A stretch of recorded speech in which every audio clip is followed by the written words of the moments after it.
Добрый день, мои дорогие. Посмотрите, как у нас солнечно сегодня. Небо такое голубое, солнышко. Просто сама глаза открыть не могу. Утром лежал снег. Так, хорошо так немножечко припорошило, но уже тает. У меня только в палисаднике немножко. Небо прям голубое-голубое. Прям так хорошо-хорошо. Вот так вот. Конечно, хочется зимы, хочется снега. Но он у нас так немножечко ляжет и все. И снова вот такая вот получается грязь, слякоть. Вот мои курочки прибежали пачкать мне здесь. Мне их жалко туда в клетку загонять, потому что там как только снег растает, бывает очень грязно. Поэтому выпустила их. И вот видите, а жалеть их не надо. Они у меня под навесом только и делают, что гадят. Вон мой кучерявый петушочек. Видите, какой кучерявый. Надеюсь, птички, ну, эти цыплята у меня тоже будут такими. Это вот арпиктончик мой. Ну-ка, давай-ка туда, чтоб я тебя сняла. Вот, никак не осилю купить здесь петуха. Несется уже мой арпиктон вовсю. Но будут у нас цыплята, если даже выведутся, то, конечно, не арпиктончики, а такие. Смесь бульдога с носорогом, как говорится. Вот так вот, друзья. Такая хорошая, приятная погода. Ко мне опять привезли Аишку. Она там с дядей старшим играется. А я сейчас буду готовить обед, пока не пришла моя дочка с работы. Так, друзья, и вот уже без 20 час надо готовить обед. Аишка у меня с дядей, как я сказала. Суп у меня есть. На первый у меня есть суп. Видите, опять плесень. Он там в стенке выскакивает. Уже 2 раза забеливала. Ну, будем ждать весны. Супчик есть. Я сварила вчера чечевичный суп. Друзья, очень вкусный. Сварила его поздно. Уже было 10 часов вечера. И не удержалась. Немножечко все-таки съела. Хотя была и сыта. Вот. Сейчас хочу сделать из фарша на второе нам стошки такие. Я вчера купила грибы, шампиньоны, но покупала показать и сделать салат. Мне вот в интернете понравился, думаю, и себе сделаю, и вам покажу, если он будет вкусный. Но решила все-таки нет, салат будем делать потом. Раз у меня есть замороженное мясо, у меня есть немножечко кусочек сыра остается в холодильнике, моцарелла. Давай-ка я сделаю тоже, попробую сделать эти стошки. Так что это просто у меня картошка вчера, еще картошку лук чистила, стоит еще со вчерашнего дня, занесла, на улице стояла. Сейчас отварю просто картошечку, а лук мне понадобится как раз на фарш и на то, чтобы пожарить грибы. А картошку отваренную, на вареники сделаю. Мне надо сделать вареники, надо сделать пельмени, надо делать манты. Хоть я и не люблю, но надо делать. Ну, в смысле, не люблю замороженные. Просто, ну, ничего на экстренный случай у меня нет в холодильнике, друзья. Ну, все, поехали. Будем готовить. Ну, конечно, и вы со мной. Друзья, и будем делать наши стошки теперь. Смотрите, я грибочки вот так вот почистила. Я всегда шею кожуру. Может быть, не надо, я не знаю. Подскажите, если что, но я всегда делаю так. Во-первых. Во-вторых, я очень редко, конечно, делаю блюда из грибов, свежих грибов. Признаюсь вам честно. Хотя мне нравятся грибы. Так, нарезала лук для грибов. А сюда натерла на терке. Тут килограмм фарша. Теперь посолю, поперчу.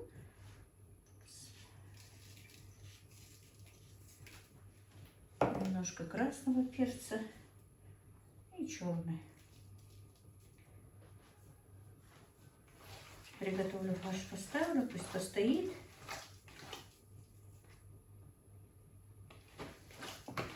Вот так вот. Захотелось немножко разнообразия сделать. Это всегда котлеты, тефтели, все обычное.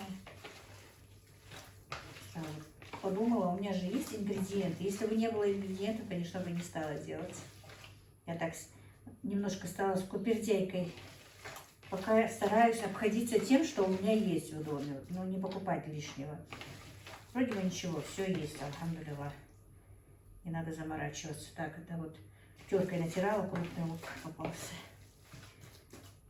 Так, штатив не шатается, а то у меня еще и свет лежит. Ну и добавлю одно яйцо.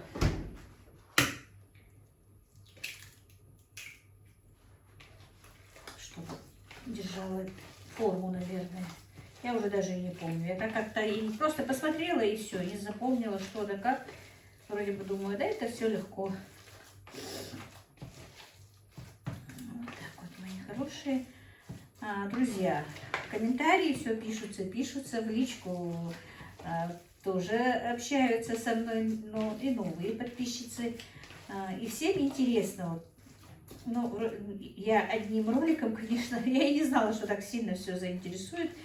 Не смогла рассказать все, что интересовало вас, мои хорошие. Я не знаю, ну, понемножечку буду рассказывать тогда, если вам интересно, конечно же. И мне есть о чем поговорить с вами, пока готовлю. Потому что пока показывать во дворе нечего, холодно, огороды еще рано до огородов. Так что будем говорить. Вы спрашиваете, я буду отвечать. Значит так, у меня был такой комментарий. Если все делают родители дочери, что делает сам муж? Ну, девочки, друзья, так, это пока отставим. То, что родители делают, это же только на первое время. Это же все-таки молодая семья, им много чего надо. Потом появляются ребятишки, детишки. И мода на все меняется. Им все-таки приходится что-то покупать заново же. Вот. Это просто на первое время помогает, помощь семье, новой семье. Вы сами же знаете, что начинать с молодым, с нуля все-таки сложно. Дальше, конечно, мужья работают, зарабатывают и кормят свою семью. А это уже, ну, так заведено, помощь семье, молодой семье. И когда ребенок родился, и когда женились. Вот. Не знаю, дальше уже, конечно, мужья сами обеспечивают своих жен, своих детей, сами себя. Это просто на первое время, на первое, когда семья образовалась. Только так. Так что не думайте, что у нас, конечно, мужчины не работают. Но есть, которые не работают, но временно не работают.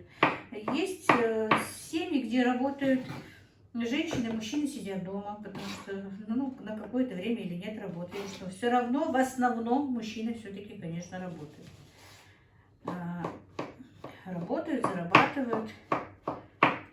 И все нормально. Все есть, все, каждое по-разному, друзья мои. Вот. И есть еще вопрос такой, что ходим ли мы друг к другу в гости именно, ну, получается, сватья, да? Теща с тестем, свекор со свекрой, общаются ли они? Я и в том ролике говорила, что, конечно, общаются, все родственники общаются, ходят в гости, приглашают в гости. Все как всегда. Единственное, просто даже тот же зять ходит в гости к родителям жены, но просто они не видятся. Если там, ну, одна мне написала, ну вот у меня, говорит, больше нет, только одна дочь, например, муж инвалид, но мне надо вот помочь там, меня в больницу повезти, по дому что-то делать, вот, типа мой зять это делает. Но я же вам сказала, что мой муж жил. Моя мать жила со мной, и мой муж виделся. Исключения из правил есть, друзья. Там ничего такого прям строгого, ничего такого нет. Если нет больше некому за ней смотреть за тещей и тестем, то, конечно, и зять может видеться, и смотреть, и все это возможно, это просто возможно. Но не всегда это просто делается. По-любому находится родственник, дядя, тетя, брат.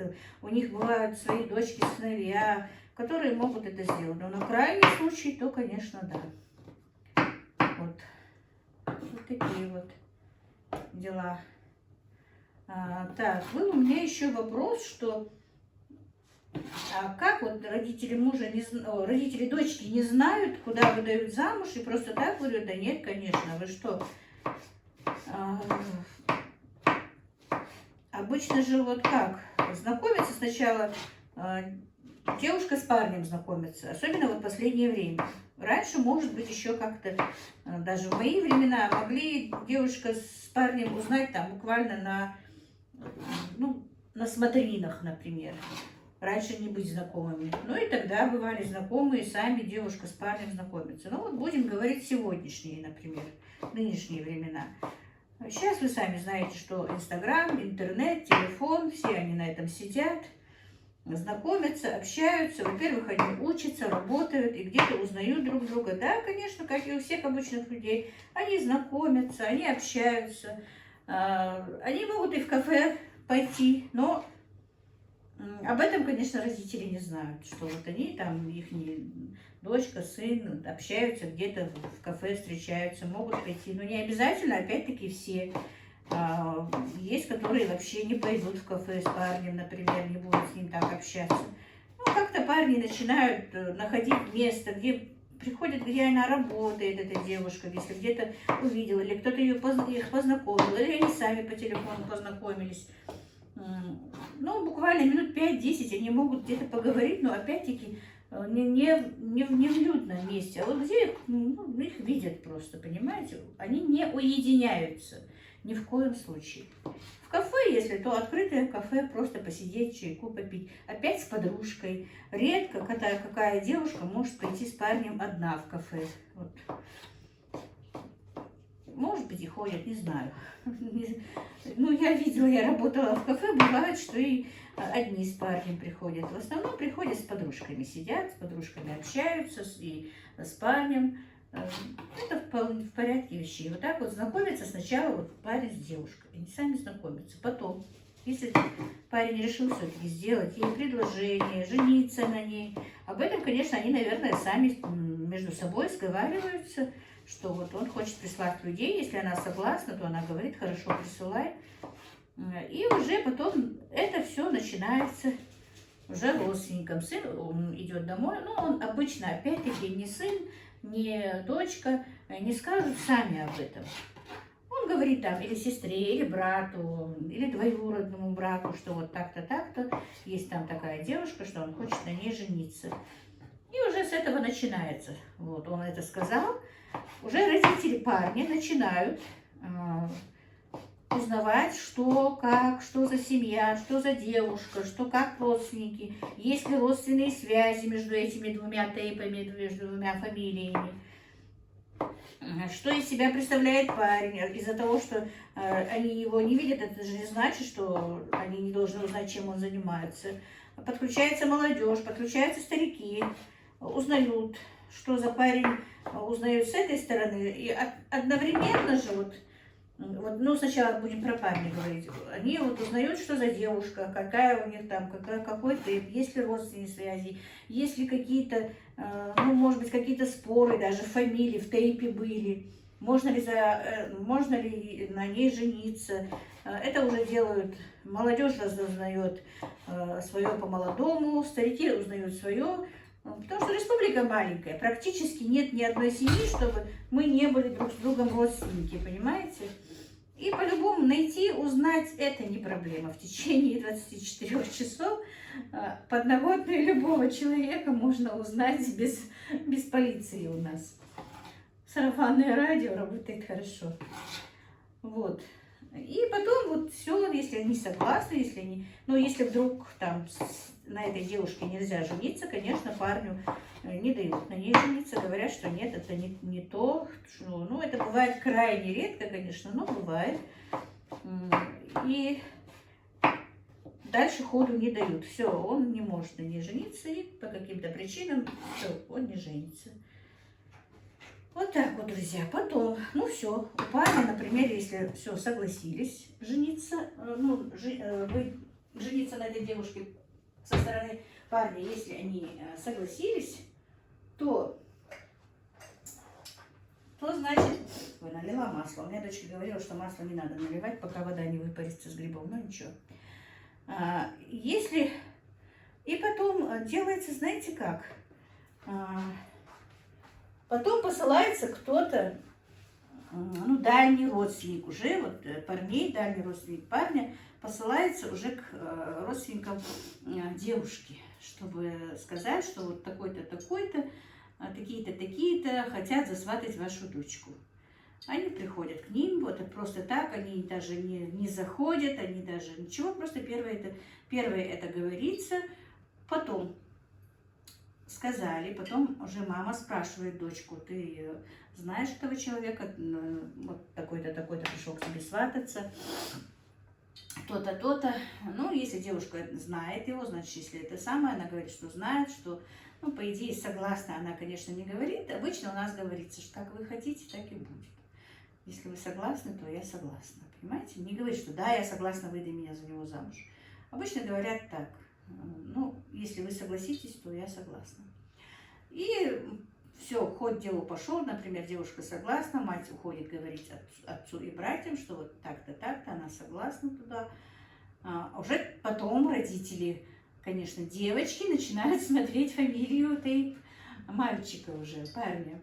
И тоже смотрят, что за парень, где работает, чем занимается, чем занимался. Молодые узнают про молодого, старые про старого. И все это так вот происходит, понимаете? Так.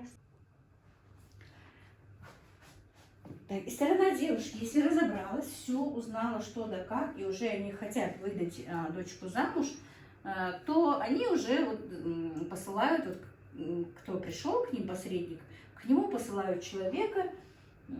Ну, раньше посылала, сейчас можно позвонить, наверное, и говорят ему: вот в такой-то, такой-то день присылайте своих людей, поговорим.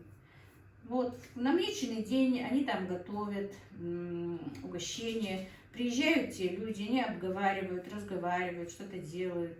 Ну, не что-то делают, мужики между собой общаются, старики тоже. Если они хотят, то они отдают ее в тот же день. Если не хотят, то они говорят, что вот приезжайте через какое-то время, мы еще посмотрим, мы еще поспрашиваем. Они приезжают в следующий раз. И вот так вот происходит сватовство. Потом уже официально, чтобы вот они уже знают, что вот отдадут ее в этот день, приглашают этих людей со стороны парня, опять-таки накрывают столы, угощения, они приезжают, сватаются, и девушка уже засватанная. Конечно, ни жениха, ни невесты в этом процессе нет. И родители жениха тоже не приезжают на сватовство. Может приехать только отец. А мать женщины вообще не приезжает. Приезжает отец, приезжают со стороны там дяди, приезжают со стороны матери дяди, со стороны отца дяди, двоюродные братья, троюродные братья, старейшины тейпов приезжают. Ну и вот они вместе все это обговаривают, говорят, что и как, обговаривают Колым, обговаривают, когда будет свадьба, намечают день свадьбы. И все вот в таком плане происходит, друзья. Не знаю, насколько я вам объяснила, понятно или нет. И все, назначается день свадьбы. Ну, Колым кто как может, дается Колым, что там сколько дадут. Вообще у нас, по-моему, сейчас стоит, что 50 тысяч надо дать. И даются еще кое-какие денежки, ну, женщинам, которые в это время там помогали, все такое делали. Матери дают отдельно там 1200. Все такое. Раньше вот привозили там сахар, муку, все такое, но это сейчас не делается, это делается деньгами. Кладутся деньги. Ну, что еще потом? И все, намечают срок и уезжают. Мама! Пока. Пока. Хочула, мамы, хочула. Мама, пускай я. Аишка пришла. Аишкина мама пришла, да? А у мамы не готов, а у маминой мамы не готов обед. Да, Аишка? Так. Аишка тут балуется у меня. Да, Аишка, балуешься? Да? Ты мой золотой. Так, начинка у меня почти готова. И главное, Аишка пришла, знаете зачем? Хочет компот. Поставила кастрюльку, варить компот. Я же, когда она приезжает, варю ей компотики из клубники, из ежевики. Вот Аишка пришла, сын мой говорит, что пойдем, говорит, на кухню, я хочу компот. Так, сейчас посолю, поперчу грибочки. Духовку тоже разогрела, мои хорошие. Все время забываю, что меня плохо слышно, и на тон ниже начинаю говорить. Не могу так громко говорить. Не знаю, почему-то у меня телефон стал хуже звук снимать.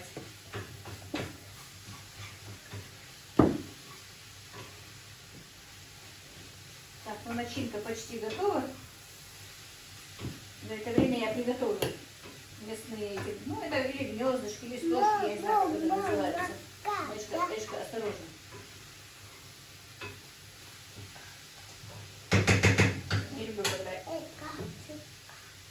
приходят с работы, а обед не готов.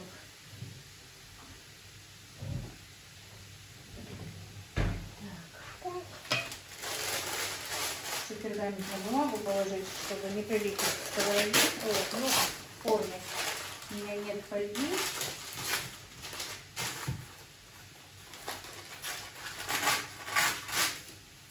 Слишком длинная.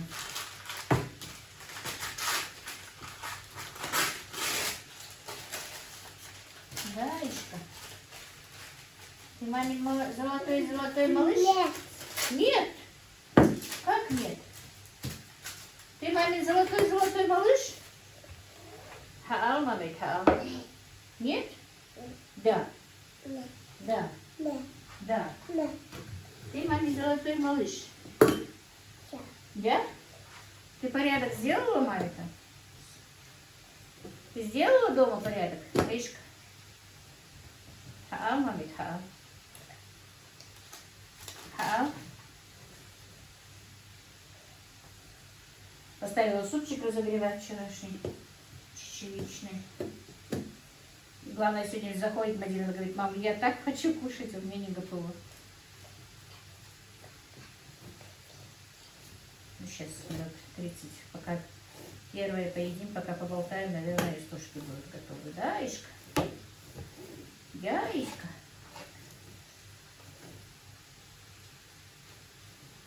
Папа. Нельзя. Нельзя баловаться. Да?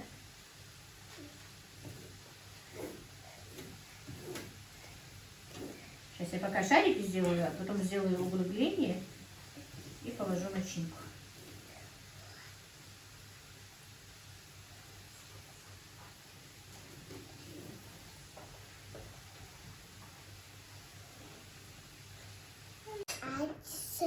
Так, все, шарики сделала. Один остался малюсенький, ну ладно.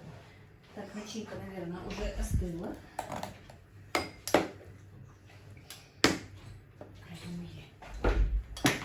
Уже можно будет закладывать. Так, мы будем делать вот так вот, типа корзиночек, наверное.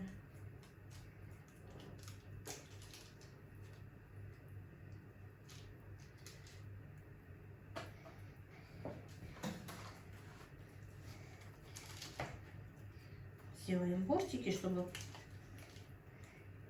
сюда поместилась наша начинка.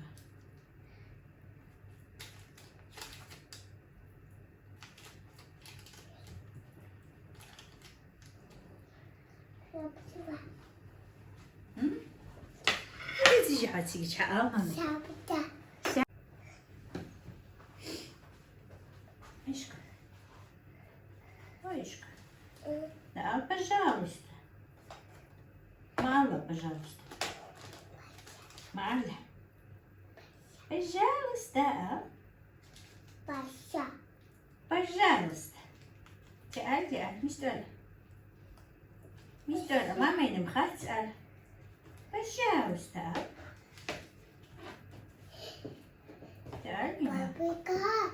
وشي بابا يقع بابا يقع يخلع يلا ماما بابا يقع يخلع سنيور بابيك يو пожалуйста. تعال بابا يقع زي قلت أخاف تلميذ الحمش سكر كذي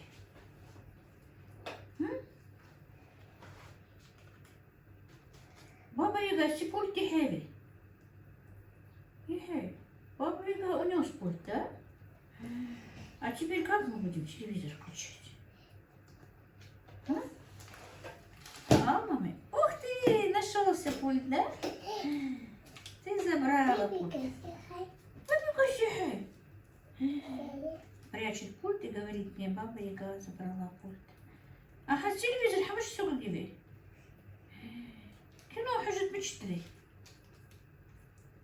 إيه يا حد إبراشكاس حشويش أنت مشي пульт. Акфа дивиться. Что дивиться?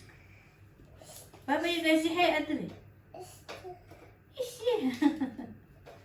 Пожалуйста. Пожалуйста, алги. Да, уж, да. Пожалуйста, Эшка.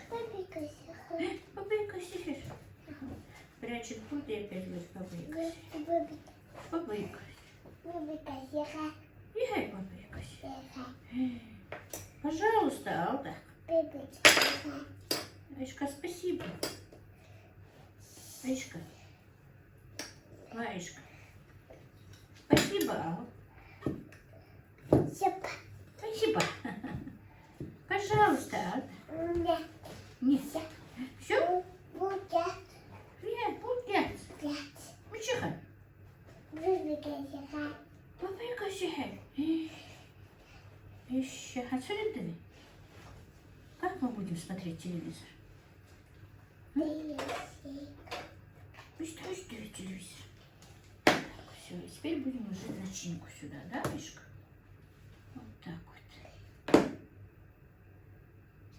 Мама, чихай еще. Еще и брашком чуха. Хаал. Мичуха и брашка хаал. И брашка мичуха хаал. Эйшка. Эйшка. Хаоля. Аутя. Пожалуйста. Пожалуйста. Да?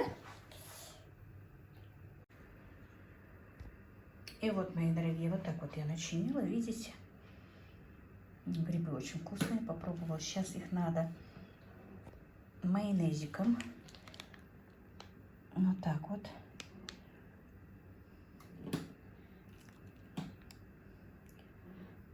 И в духовку на 180 градусов. Ну, посмотрим, я не знаю точно сколько, минут 20 пусть постоят, посмотрим сколько, как. У каждого своя духовка, печет по-разному. У меня, во-первых, не показывает температуру, я не могу вам сказать, сколько по температуре.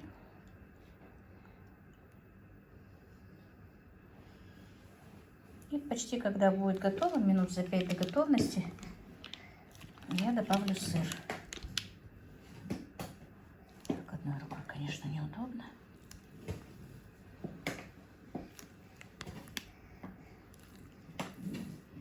Можно и сметану сюда, но у меня вот сметанный майонез, сметанки нет. Есть сметанный майонез. Все. Сейчас поставим в духовку. Видите, какие они. Так, и вот, друзья, сняла со штатива. Видите, сейчас осталось немножечко. Я нашинковала сыр. Сейчас положу сыр на каждую эту стушку. Вот так вот. И снова поставлю в духовку. Оказывается, даже у меня слишком много сыра. Думала немножечко, видите. Хорошо все-таки, когда в холодильнике понемногу, но что-то есть, и что-то можно придумать оригинальное. Я же говорю, никогда их вот не делала. Нашлись грибочки, которые были куплены не для этого. Но, по-моему, блюдо получается. Вот сейчас еще минут 5 постоит, она 20 минут постояла у меня в духовке. Вот так вот. Так, за это время у меня тут варится, видите, не буду близко подходить, клубничный компот. Это я разогрела вчерашний чечевичный суп. Видите? Так, тут разогрела еще сейчас суп с вермишелькой, который у меня тоже есть. Вдруг кто-то не поест. Кто-то не поест суп с этой чечевичкой. Вот такой вот с такими вот маленькими вермишелечками. Это все на курином бульоне. Мяса, правда, куриного нет, но вот на второе будут такие стушки. Все, друзья, поставлю сейчас дальше в духовку и погнали. Так, вот, друзья. Вот такие вот стушки у нас получились. Сейчас переложу на блюдо. Жалко, у меня все время нет зелени свежей. На свежей зелени бывает красиво, если украсить, еще если салатные листья будут. Бывает здорово. Так, друзья, ну вот смотрите, какие наши стушки аппетитные. Не знаю, гнезда, стушки, что это такое. Я делала первый раз. Получились вроде бы очень На вкус еще не пробовала. Ну, вот такой вот супчик с вермишельками, звездочками, кто не хочет, из чечевицы. Вот такой вот чечевичный супчик. Компотик у нас. Так, для мамы я поджариваю на сухой сковороде хлеб. Она вот, хоть у нее и нет зубов, но хочет такой вот, чтобы хлеб поджаривался немножко. Особенно с супом. Не сухари, а вот именно вот такой вот суп. Ну все, друзья, вот было бы украшено блюдо, очень бы красиво смотрелось. Его можно идти на праздничный стол и гостям такие делать недорого, не трудно. Что Ну вот как-то так, друзья, на этом все.